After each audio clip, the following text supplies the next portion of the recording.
मोल concept के इस तीसरे पार्ट में आज हम लोगों को तीन चीज़ें कवर करनी है। सबसे पहला रिलेटिव वेपर डेंसिटी, इसके बाद हम लोग बात करेंगे मॉलिक्यूलर फॉर्मूला और एम्पेरिकल फॉर्मूला। हमें इस टॉपिक को पढ़ने के लिए जनरली दो चीज़ें समझनी बहुत ज़रूरी है। पहला कि एम्पेरिकल फॉर्मूला और मॉलिक्यूलर फॉर्मूला के बीच में बेसिक डिफरेंस क्या होता है, और दूसरा हमें समझना पड़ेगा कि अगर एग्जाम में न्यूमेरिकल इस बेसिस पे हमसे पूछा जाता है वैल्यूज दे करके कि भैया आप एम्पेरिकल फॉर्मूला या मॉलिक्यूलर फॉर्मूला कैलकुलेट करके बताओ, तो उसे हम लोग कैसे सॉल्व करें। तो स्टार्ट करते हैं रिलेटिव वेपर डेंसिटी के साथ। तो समझिए, अगर हम लोग बात करें रिलेटिव वेपर डेंसिटी, तो इसके नाम से ही जरा समझने की कोशिश करें। यहाँ पर क्या वर्ड यूज किया गया, रिलेटिव वेपर डेंसिटी, यानी कि आपके पास जो अननोन गैस है, ठीक है, हमारे पास जो एक अननोन गैस परसेंटेज है, उस अननोन गैस का अगर हम लोग वेपर डेंसिटी को कंपैरिजन करें, यानी कि किसी रेफरेंस गैस के साथ इसकी वेपर डेंसिटी को कंपेयर करें, तो जो वैल्यू आएगी उसी को हम बोलेंगे रिलेटिव वेपर डेंसिटी। तो यानी कि यहाँ पर हमने हमारे पास जो नॉन गैस प्रेजेंट है उसकी वेपर डेंसिटी को कंपेयर किया है, रिलेट किया है किसी एक स्पेसिफिक गैस के साथ। बात समझ में आई? इसीलिए इसे क्या बोला गया, रिलेटिव वेपर डेंसिटी। अब क्वेश्चन आता है कि वो रेफरेंस गैस कौन सी होगी, तो रेफरेंस गैस के तौर पे हम लोग हाइड्रोजन गैस को यहाँ काउंट करके चलते हैं। अब यही साथ साथ एक दूसरा टॉपिक भी कवर कर लेते हैं कि डेंसिटी का बेसिक मीनिंग क्या होता है। अगर हिसाब से देखा जाए तो डेंसिटी इक्वल टू मास पर वॉल्यूम, यानी किसी पर्टिकुलर वॉल्यूम में प्रेजेंट मास जो है अगर इसका रेशियो चेक किया जाए तो हमें डेंसिटी बताता है। अब अगर यहाँ से देखा जाए, मैं अगर दो सब्सटेंसेस के वॉल्यूम को कंपेयर कर दूं, यानी कि मैं उनके वॉल्यूम को कांस्टेंट कर दूं, सेम कर दूं, तो उनका मास और डेंसिटी जो है वो डायरेक्टली प्रोपोर्शनल हो जाएगा। इसका सीधा सीधा मीनिंग निकल कर क्या आता है कि अगर मैं दो गैसेस को कंपेयर करने जा रहा हूँ, यानी कि हाइड्रोजन गैस और अननोन गैस, अगर मैं उन दोनों की वॉल्यूम सेम ले लेता हूँ, यानी कि अगर मान लीजिए कि मैंने इसे 1 लीटर लिया है और मैं हाइड्रोजन गैस को भी 1 लीटर लेके चलूँ, तो इन दोनों के मास का रेशियो हमें डेंसिटी का रेशियो या रिलेटिव वेपर डेंसिटी को कैलकुलेट करके बता देगा। इसीलिए जो रिलेटिव वेपर डेंसिटी का फॉर्मूला है उसमें हम लोग क्या करते हैं, mass of a V volume, V volume मतलब एक कांस्टेंट वॉल्यूम का रेशियो कैलकुलेट करते हैं। तो फॉर्मूले के ऊपर फोकस करते थे, यानी कि रिलेटिव वेपर डेंसिटी का हमें जब फॉर्मूला कैलकुलेट करना पड़ेगा तो हम लिखेंगे relative vapour density equals to mass of V volume. तो वी वॉल्यूम जो है वो यहाँ हम लोग ने कांस्टेंट माननी है, किसके लिए, ऑफ अननोन गैस।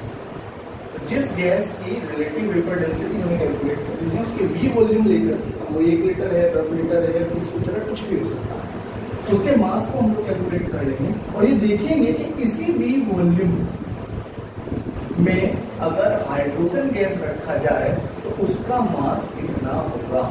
ठीक है, यानी कि अगर मैंने 1 लीटर अननोन गैस लिया तो उसका भी मास चेक करेंगे और 1 ही लीटर हाइड्रोजन गैस का भी मास चेक करेंगे। लेकिन ध्यान रखना, इस दौरान एटमॉस्फेरिक कंडीशंस चेंज नहीं होनी चाहिए, यानी कि प्रेशर और टेम्परेचर के अंदर चेंज नहीं आना चाहिए। अब इस सिचुएशन में ध्यान से समझो, जैसे हम लोग यहाँ बोल करके चल रहे हैं कि भाई मास ऑफ सेम वॉल्यूम।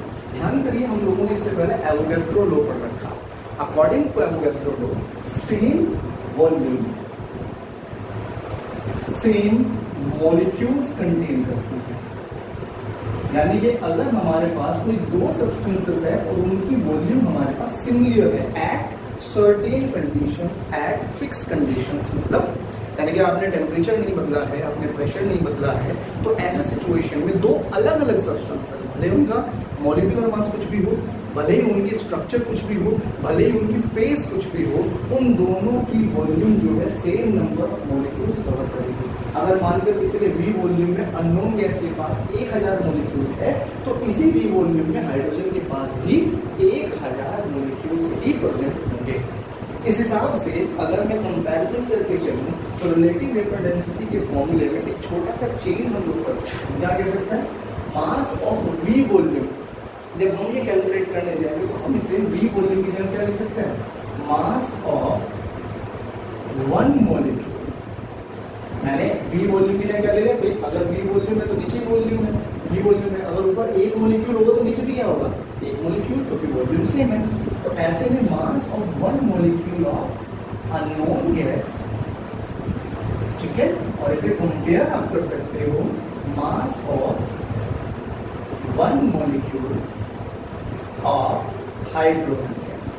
अगर यहां से आप फैक्ट को समझने की कोशिश करें, अगर देखा जाए तो अननोन गैस के बारे में हमें नहीं पता कि वो यूनिमोलिक्यूलर है, बाईमोलिक्यूलर है, मोनो एटमिक है, डाई एटमिक है या ट्राई एटमिक है। तो इसके बारे में तो हम बात नहीं कर सकते, लेकिन हाइड्रोजन के बारे में पता है कि हाइड्रोजन गैस का एक मॉलिक्यूल दो हाइड्रोजन एटम के कॉन्स्टिट्यूशन से, कॉम्बिनेशन से मिलकर के बना हुआ। तो ऐसे में वन मॉलिक्यूल ऑफ हाइड्रोजन की जगह हम लिख सकते हैं टू एटम ऑफ हाइड्रोजन। बात की भाई आप एक मॉलिक्यूल लिख लो या दो एटम लिख लो, मास तो उतना ही निकल के आएगा। तो हमने क्या कर दिया, mass of two atom of hydrogen gas. अब मैं आपको याद दिला दूं, जब हम लोग एटॉमिक मास यूनिट पढ़ रहे थे लास्ट वाली वीडियो में, वहां मैंने बताया था कि जब आप किसी भी मॉलिक्यूल का रिलेटिव मॉलिक्यूलर मास कैलकुलेट करते हो तो हम उसे कंपेयर करते हैं कार्बन 12 एटम के 1/12 मास के साथ। यानी कि अगर किसी एटम का मास कार्बन 12 के 1/12 का 10 गुना है तो उसका रिलेटिव मॉलिक्यूलर मास 10 AMU होगा। और ध्यान से समझिएगा, हाइड्रोजन के एक एटम का मास भी लगभग 1 AMU के बराबर ही होता, 1.0005 के आसपास, यानी कि एग्जैक्ट तो नहीं लेकिन ऑलमोस्ट बराबर होता। तो इस हिसाब से मैं एक एटम हाइड्रोजन गैस को 1 AMU कंसिडर कर सकता हूँ। तो इस हिसाब से हम लोग क्या बोल सकते हैं, बोल सकते हैं इस 2 एटम की 2 को अगर हम यहाँ ले जाए तो हम इसे लिख सकते हैं 2 into relative vapour density equals to mass of one molecule of unknown gas, ठीक है। और इसे आपने किससे कंपेयर कर दिया, mass of one atom of hydrogen. ध्यान रखिएगा, मास ऑफ वन एटम जो है वो किसके बराबर हो गया, ऑफ हाइड्रोजन, ये बराबर हो गया 1 AMU, यानी कि 1/12 ऑफ कार्बन 12। अब अगर आप किसी के भी मास को, किसी के भी एक मॉलिक्यूल के मास को अगर कार्बन 12 के 1/12 से कंपेयर करते हो तो इसी वैल्यू को हम लोग क्या बोलते हैं, रिलेटिव मॉलिक्यूलर मास। तो यहां से हमें क्लियर हो गया कि अगर हम किसी की रिलेटिव वेपर डेंसिटी का ट्वाइस कर दे तो हमें उसका रिलेटिव मॉलिक्यूलर मास मिल जाएगा। या अगर हमें किसी की रिलेटिव वेपर डेंसिटी को कैलकुलेट करना है तो हम उसके रिलेटिव मॉलिक्यूलर मास को हाफ कर सकते हैं, तो भी हमें इसकी वैल्यू जो है वो मिल जाएगी। आई होप आपको रिलेटिव वेपर डेंसिटी वाला टॉपिक क्लियर हो गया होगा। अब इसके बाद आगे बढ़ते हैं दूसरे टॉपिक पे। ये टॉपिक था हमारा कि what is the difference between molecular formula and empirical formula. तो जरा ध्यान से समझिएगा, जब हम बात कर रहे हैं molecular formula and empirical formula के बारे में, इनके बीच में एक बेसिक डिफरेंस होता है, लेकिन उस डिफरेंस को समझने से पहले एक बेसिक चीज कवर कर लेता है। नॉर्मली समझिए, जब आप कोई मॉलिक्यूल कॉन्स्टिट्यूट करते हैं तो उस मॉलिक्यूल के अंदर एक सबसे मेन बात जो होती है वो ये कि उसका कॉन्स्टिट्यूशन क्या है, मतलब उसकी कॉम्पोजिशन क्या है। और कॉम्पोजिशन बेसिकली दो चीजें कवर करते हैं। सबसे पहला कि जब आप किसी मॉलिक्यूल को बना रहे हो तो उसके अंदर कौन कौन से एटम्स है, और दूसरा वो कितने अमाउंट में प्रेजेंट है। ध्यान से समझिएगा, यानी कि अगर मैं किसी मॉलिक्यूल की कॉम्पोजिशन को चेक करता हूँ तो उसकी कॉम्पोजिशन जो है वो दो हिस्सों में बढ़ जाती है। सबसे पहला, उसके कॉन्स्टिट्यूएंट पार्टिकल्स कौन है, ठीक है, as like hydrogen, carbon, nitrogen, sulphur, कुछ भी हो सकता है। और दूसरा, उनका जो आपका रिलेटिव अमाउंट है वो कितना है। अब ध्यान से समझना, अगर मान के चलिए कि मेरे पास दो एलिमेंट है x एंड y, ठीक है। अब मैं कह सकता हूं कि x और y को रिप्रेजेंट करने के, यानी किसी अमाउंट को रिप्रेजेंट करने के दो तरीके हमारे पास हो सकते हैं। पहला, हम इसके एग्जैक्ट नंबर को, जो भी इसका एग्जैक्ट नंबर है उसे यहाँ लिखते हैं। जैसे मान के चलिए x का एग्जैक्ट नंबर जो है वो 2 है और y का एग्जैक्ट नंबर 3 है, ठीक है। तो यहाँ से हमारे पास फॉर्मूला बन जाएगा x H2Y3। लेकिन अगर मैं आपको बोलने लगूं कि भाई यहाँ 2 और 3 है, या वैसे एक बार चेंज कर देता हूँ वैल्यू को, मैं यहाँ बोल रहा हूँ कि भाई x जो है वो 4 है और y जो है वो आपके पास 8 है, ठीक है। तो हमारे पास फॉर्मूला बन गया x4y8। लेकिन अगर ध्यान से देखिए तो इनके बीच का रेशियो जो है वो 1:2 आ रहा है। तो अगर मैं इसके रेशियो के साथ फॉर्मूला बनाने जाऊं जैसे xy2, that it will hold as empirical formula, और अगर हम इसके एग्जैक्ट नंबर के साथ फॉर्मूला को लेने जाएं तो इसे मॉलिक्यूलर फॉर्मूला बोला जाएगा। तो ये बात सीधे सीधे क्लियर हो जाती है कि जब एम्पिरिकल फॉर्मूला की बात की जाती है तो एम्पिरिकल फॉर्मूला का मतलब है कि आपके पास जो कॉन्स्टिट्यूएंट्स है उन कॉन्स्टिट्यूएंट्स के पास एग्जैक्ट नंबर कितने हैं तो वो मॉलिक्यूलर फॉर्मूला होता है। और अगर हम उसमें सिर्फ क्या कर रहे हैं, उनके रेशियो को कंसीडर कर रहे हैं, तो हमें क्या बताएगा, एम्पिरिकल फॉर्मूला के बारे में बताएगा। बात समझ में आई?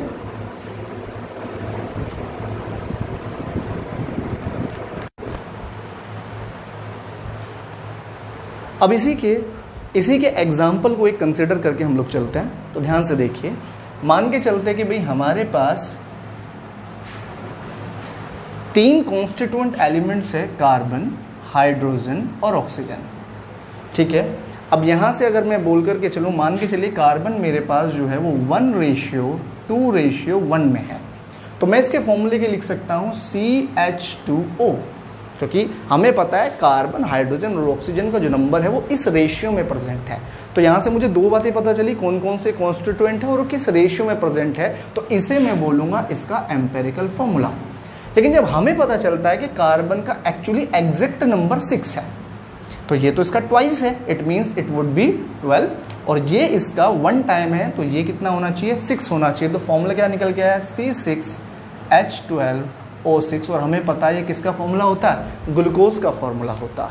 तो सीधे सीधे जो बात हमें क्लियर हो जानी चाहिए वो ये कि अगर हम मॉलिक्यूलर फॉर्मूला की बात कर रहे हैं तो मॉलिक्यूलर फॉर्मूला हमें बताता है कि किसी मॉलिक्यूल की कॉम्पोजिशन के अंदर जो कॉन्स्टिट्यूएंट है वो कितने एग्जैक्ट नंबर में वहां प्रेजेंट है, जबकि एम्पेरिकल फॉर्मूला हमें इतना बताता है कि मॉलिक्यूल के अंदर कौन कौन से कॉन्स्टिट्यूएंट है और उनके बीच का सिंपल रेशियो क्या है। अब ध्यान से समझिए, इस सिंपल रेशियो को एग्जैक्ट नंबर में चेंज करने के लिए हमें कितने से मल्टीप्लाई करनी पड़ी, 6 से मल्टीप्लाई करनी पड़ी। इसी 6 को हम बोलते हैं नंबर n। बात समझ में आई? अगर मैं किसी एम्पेरिकल फॉर्मूला में n की मल्टीप्लाई कर दूं then it will be change into molecular formula.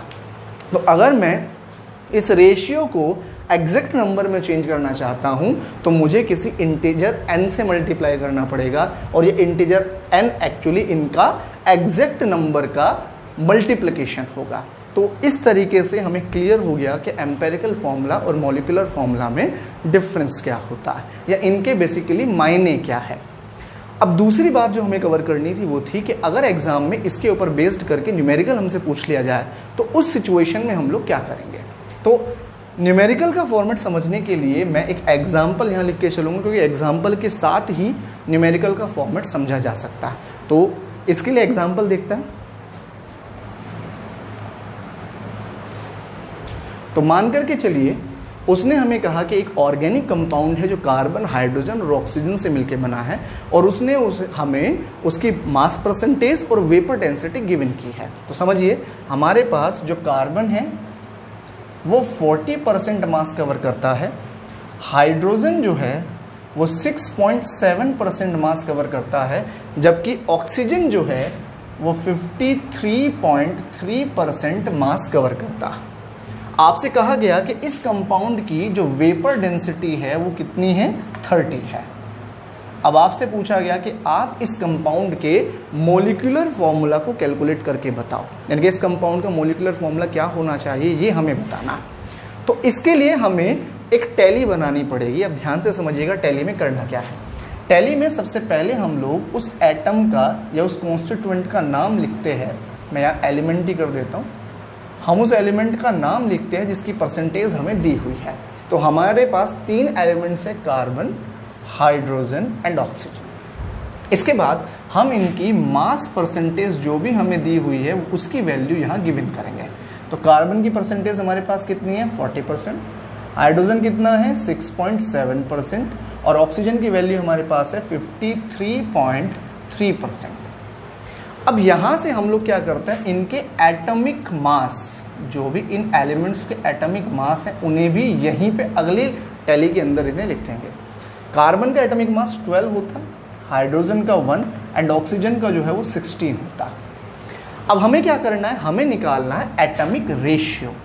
अब बहुत ध्यान से इस बात को समझिए, एटॉमिक रेशियो का मतलब क्या है। रेशियो का मतलब ये बात तो क्लियर है कि हम दो चीज़ों को डिवाइड करने वाले हैं, लेकिन किन्हें, तो हम क्या करने वाले हैं, इस एटॉमिक मास से इसके मास परसेंटेज को डिवाइड करने वाला है। ऐसा करने से हमें एटॉमिक रेशियो मिल जाएगा। तो हमने अगर कार्बन के 40 को हमें किससे डिवाइड करना पड़ेगा 12 से, हाइड्रोजन के 6.7 को डिवाइड करना पड़ेगा 1 से और ऑक्सीजन के 53.3 जो है इसे डिवाइड करना पड़ेगा 16 से। तो डिवाइड करते हैं, अगर 12 से 40 को डिवाइड करने जाओगे, I think 12 3s are 36 point लगाऊंगा, 40 बचेगा, फिर से 3 आएगा तो 3.3 होना चाहिए। 1 से सी डिवाइड करोगे तो 6.7 बचेगा ही, और अगर इससे डिवाइड करोगे 16 3s आर 48, ये हमारे पास बचता है 235, पॉइंट लगाऊंगा तो 53 बन जाएगा एंड देन वापस से कितना आएगा 3.3। तो हमारे पास जो एटॉमिक रेशियो मिल गया वो मिल गया कार्बन का 3.3, हाइड्रोजन का 6.7 एंड ऑक्सीजन का 3.3। अब इसके बाद हमें निकालना पड़ता है सिंपल रेशियो। बहुत ध्यान से समझिए, सिंपल रेशियो। अब ये सिंपल रेशियो क्या है, इसे जरा आप कंसिडर कर लो। सिंपल रेशियो का मतलब होता है कि आपके पास जो वैल्यूज है, ठीक है, जो वैल्यूज यहाँ एटॉमिक रेशियो में आई है, ये देख लीजिए इसमें सबसे छोटा कौन है। तो 3.3, 6.7, 3.3, तो डेफिनेटली 3.3 सबसे छोटा है। तो आपके पास जो वैल्यू सबसे छोटी है उससे बाकी सभी वैल्यूज को डिवाइड करना है। यानी कि मैं 3.3 को 3.3 से डिवाइड करूंगा तो वैल्यू 1 आएगी, 6.7 को भी 3.3 से डिवाइड करूंगा तो लमसम 1 आएगी, 1 से थोड़ा सा एक्स्ट्रा आएगा तो मैं राउंड ऑफ करके 1 कर सकता हूँ, और 3.3 को 3.3 से डिवाइड करोगे तो डेफिनेटली 1 आएगा। तो यहाँ से मुझे पता चल गया कार्बन, हाइड्रोजन और ऑक्सीजन का रेशियो क्या है, सॉरी ये 2 आएगा, लमसम 2 आएगा, तो 1 to 1। इट मीन्स इसका ना फॉर्मूला, जो एम्पेरिकल फॉर्मूला हमें मिल गया, क्योंकि मैंने आपको ध्यान है एम्पेरिकल फॉर्मूला के बारे में मैंने क्या बताया था कि ये रेशियो है।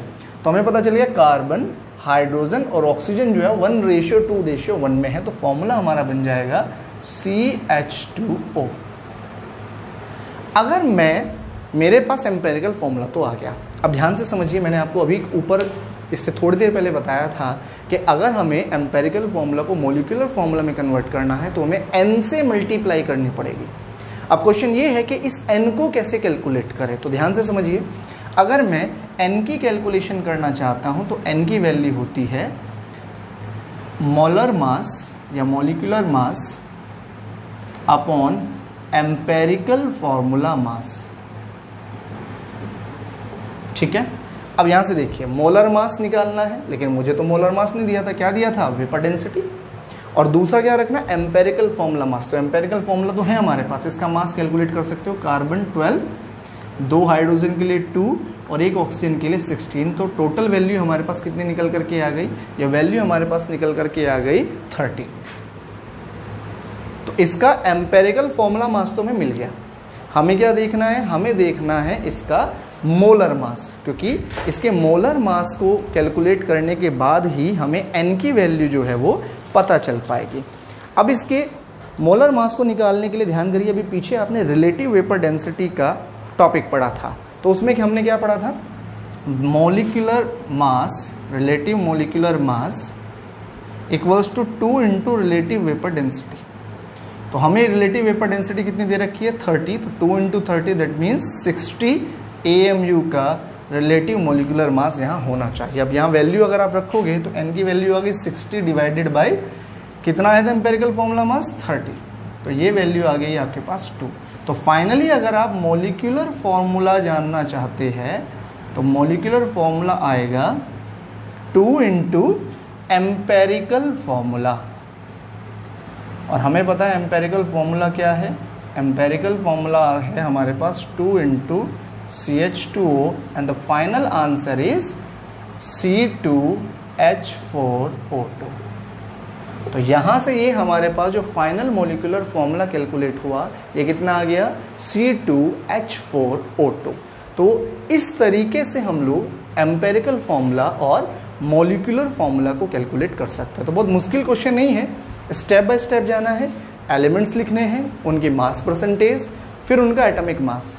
एटॉमिक मास से उनके मास परसेंटेज को डिवाइड कीजिए, एटॉमिक रेशियो मिल जाएगा। एटॉमिक रेशियो में जो सबसे छोटा है उससे बाकी को डिवाइड कीजिए, सिंपल रेशियो मिल जाएगा। और जो सिंपल रेशियो मिला है वही हमारा क्या है, एम्पेरिकल फॉर्मूला। आप एम्पेरिकल फॉर्मूला का मास कैलकुलेट कर लीजिए और अपने रिलेटिव मोलिकुलर मास को भी कैलकुलेट कर लीजिए। अगर सीधा दे रखा है तो वेल एंड गुड, अगर वेपर डेंसिटी दे रखा है तो इसका ट्वाइस करके हम इसके रिलेटिव मोलिकुलर मास को कैलकुलेट कर लेंगे। देन हमारे पास क्या बचता है, एन निकालना। तो वो जो एन एंटीजर है उसके लिए मोलर मास और एम्पेरिकल फॉर्मूला मास के मासेस को डिवाइड करेंगे और जो वैल्यू आएगी उसी से मल्टीप्लाई करके हमें फाइनली मॉलिक्यूलर फॉर्मूला मिल जाएगा। तो ये सिंपल सा टॉपिक था, आई होप आप लोग समझ गए होंगे। तो अगले वाले टॉपिक में है जो इक्वेशन बेस्ड न्यूमेरिकल्स हमारे पास आने वाले हैं, उनके बारे में बात करेंगे। Thank you so much.